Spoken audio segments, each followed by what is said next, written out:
嘉义新港有一个戏班主角团，用非洲鼓来表演甲教学已经10多档啊。毋但安尼，因阁用非洲鼓甲台语歌合作伙创作，听起来是有影特殊，咱做伙来看。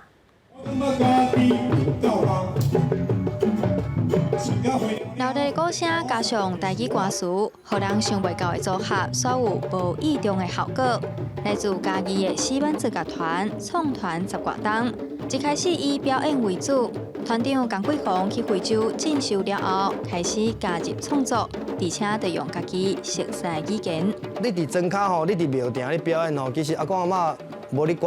管你舞跳偌好啦。 因就感觉讲，这物件就是那高山你人咧，你是要安那，互大家感觉讲，你的物件是甲因有关系，因听有诶，因感动诶。阮一出门，其实听诶，其实伫咱遮讲台语诶，听你平常是接触台语比国语较济。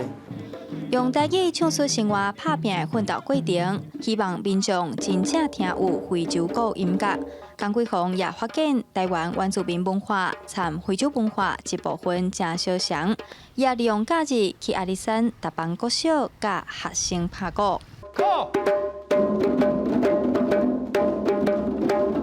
老师的做法就是说，他把这个节奏交给小朋友，然后呢，我这边会思考有哪些歌曲是可以来融合，跟他比较搭嘎的，我们就把那个周族的歌谣配上去，有可能是古谣，也有可能是儿歌。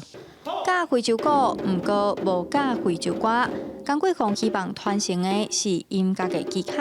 互囡仔未来有机会会当自由发挥，就亲像伊的创作路同款，用非洲鼓唱出家己的开口。记者杨淑静、林玉凯采访报道。